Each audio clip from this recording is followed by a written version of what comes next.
नमस्ते। मैं Prachi Jha DAV school में शिक्षिका हूँ, झारखंड से हूँ। एक चीज़ जो मुझे सोशल मीडिया में बहुत ज़्यादा आहत कर रही पिछले कुछ दिनों से शेयर करना चाहूँगी। देखिए, किसी भी व्यक्ति की ज़िंदगी में सबसे ज़्यादा कीमती चीज़ क्या होती है?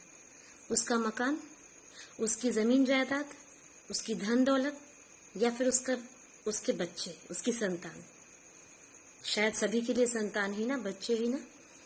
आज की डेट में क्या हम अपने बच्चों को अपने घर की चौखट से 1 मीटर दूरी पर भी खेलता हुआ छोड़कर निश्चिंत रह सकते हैं? बच्चा खेल रहा है और हम निश्चिंत हैं? नहीं ना। मन में डर लगा होता है कि कोई कुछ अजनबी उसके साथ कर ना दे, कुछ उसके साथ गलत ना हो जाए।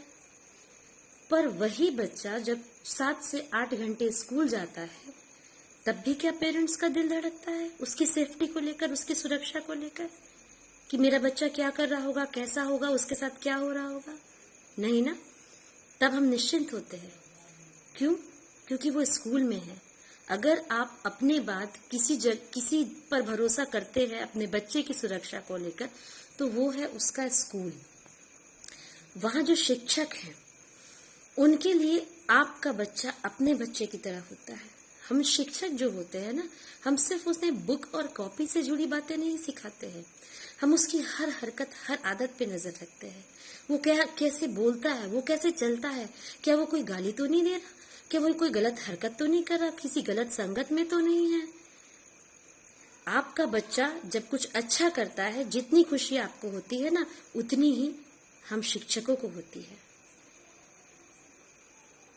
शिक्षक और गुरु का संबंध जो है, किसी ने कहा है, mother gives birth but the teacher gives worth. माँ जन्म देती है, पर उसको जीवन शिक्षक देता है। गुरु और शिष्य के इस संबंध को पैसों से तौल दिया गया। आज लॉकडाउन को 1 महीना और 6-7 दिन हुए हैं, मतलब लगभग 36-37 दिन। पिछले कई दिनों से ये देख रही हूं मैं कि लोग पोस्ट सीधे फॉरवर्ड कर दे रहे हैं, शेयर कर दे रहे हैं कि प्राइवेट स्कूल्स को फी नहीं लेनी चाहिए। और ऐसे ऐसे लोग कर रहे हैं जिनके बच्चे ही नहीं, शादी ही नहीं हुई, या फिर जिनके बच्चे जो है वो पढ़ लिख के अब जॉब कर रहे हैं, पर पोस्ट शेयर कर दिया, अपनी भूमिका निभाई।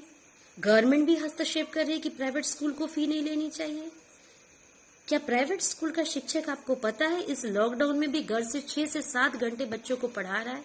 मैं खुद, हम बच्चों को अपने ऑडियोज, वीडियोज के जरिए, वीडियो कॉल के जरिए, जूम ऐप के जरिए, व्हाट्सएप के जरिए हम चैप्टर्स समझा रहे हैं, टॉपिक समझा रहे हैं, उससे रिलेटेड वर्क दे रहे हैं। बच्चे उस काम को करके हमें वापस भेज रहे हैं फोटो के जरिए, वीडियो के जरिए, और उस काम का करेक्शन करके हम फिर बच्चों को सेंड कर रहे हैं।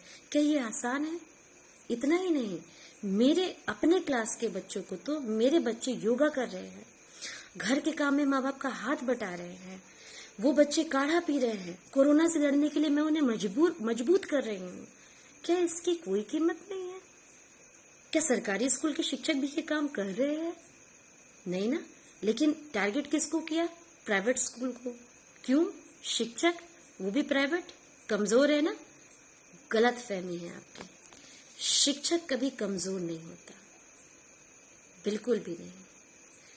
कितनी सुनामी आ जाए, भूकंप आ जाए, बाढ़ आ जाए, बड़े से बड़े बिजनेसमैन के बिजनेस को बहा सकती है, लेकिन हम जो शिक्षक है ना, हमारी विद्या को कोई नष्ट नहीं कर सकता है।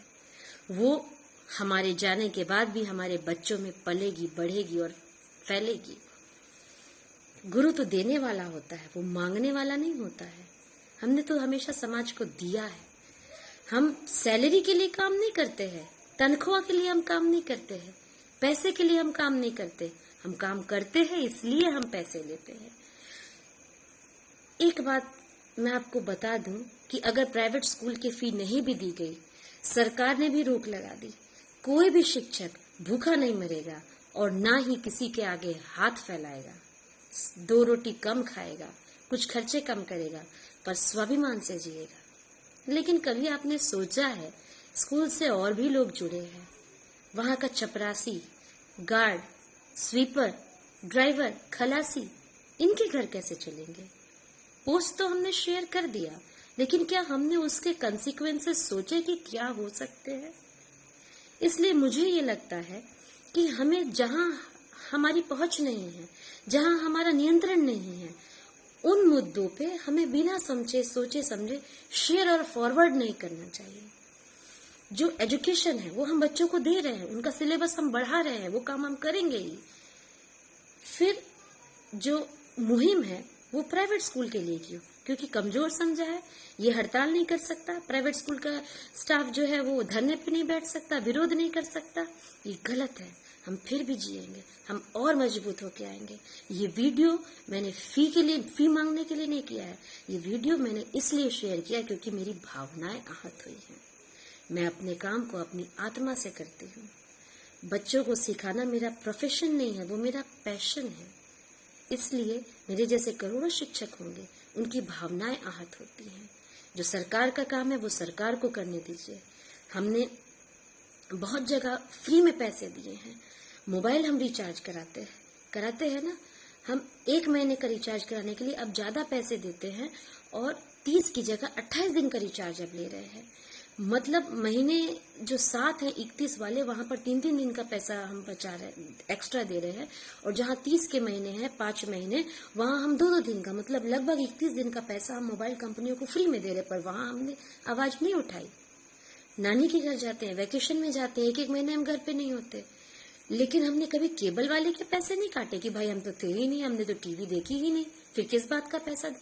लेकिन हमने टारगेट किसको किया? एजुकेशन सिस्टम को। बहुत आहत मेरी भावना हुई, इसलिए मैंने ये वीडियो बनाया। ये कोई फी वसूली का वीडियो नहीं है, ये मेरी भावनाओं की अभिव्यक्ति है। अगर इससे किसी को ठेस पहुंची हो तो मैं क्षमा प्रार्थी हूँ। जय हिंद, जय भारत।